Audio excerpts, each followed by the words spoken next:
Tamim Iqbal cricket বিশ্বে এক পরিচিত নাম।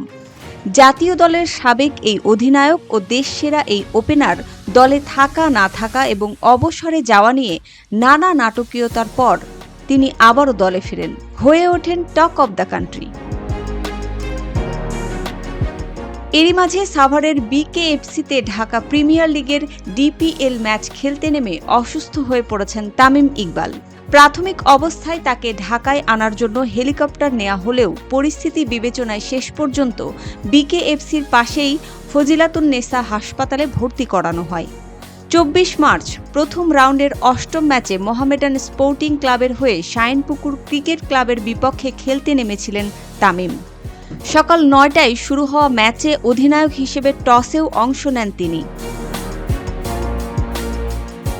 এরপর হঠাৎ বুকে ব্যথা অনুভব করায় তামিমকে বিকেএফসিতেই প্রাথমিক চিকিৎসা দেয়া হয়।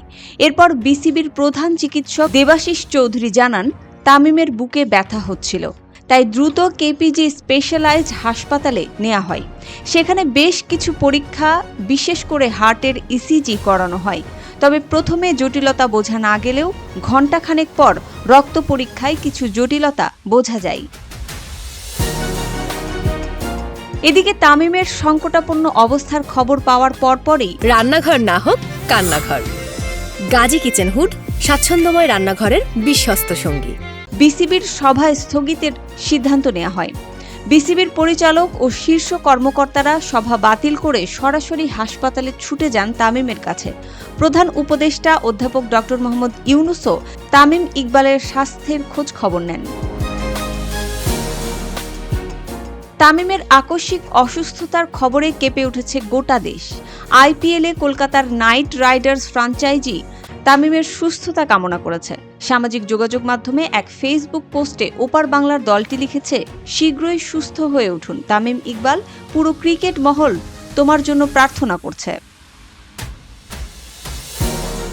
জাতীয় দলের সাবেক অধিনায়ক ও দেশসেরা ওপেনারের সুস্থতা কামনা করে ফেসবুকে পোস্ট করেছেন লঙ্কান কিংবদন্তি লাসিথ মালিঙ্গা। লিখেছেন, সব সময় মাঠে যেমন লড়ে গিয়েছ সেইভাবে লড়তে থাকো তামিম। ২৪ মার্চ দুপুরে তামিমের চিকিৎসার অবস্থা জানিয়ে ফজিলাতুন্নেসা হাসপাতালের মেডিকেল পরিচালক ড. রাজীব সাংবাদিকদের বলেছেন, যতগুলো চিকিৎসা প্রয়োজন সবকিছু করা হয়েছে। আল্লাহর রহমতে কন্ডিশনটা অনুকূলে ছিল। উনার একটা হার্ট অ্যাটাক হয়েছে, এটার জন্য একটি এনজিওগ্রাম, এনজিওপ্লাস্টি এবং সেন্ট করা হয়েছে। এটা খুব স্মুথলি এবং এফিশিয়েন্টলি হয়েছে। সবশেষ খবর অনুযায়ী তামিমের অবস্থার কিছুটা উন্নতি হয়েছে। ক্রিকেট কমিটি অব ঢাকা মেট্রোপলিসের সিসিডিএম সমন্বয়কারী সাব্বির আহমেদ রুবেল সংবাদ মাধ্যমে জানিয়েছেন, জ্ঞান ফিরে পেয়েছে তামিম এবং তিনি পরিবারের সদস্যদের সঙ্গে কথা বলেছেন। তবে এখনও তিনি চিকিৎসকদের নিবিড় পর্যবেক্ষণে রয়েছেন। চিকিৎসকদের ভাষ্য অনুযায়ী রিং পরানোর পরেই এই সময়টা খুব গুরুত্বপূর্ণ। চিকিৎসক জানিয়েছেন, ১০০% ব্লক থাকায় তাকে আপাতত ঢাকায় আনা সম্ভব হচ্ছে না, তাই ঢাকা থেকেই চিকিৎসক নিয়ে যাওয়া হয়েছে। মুসবা আলিম তিন্নি, জিটিভি নিউজ।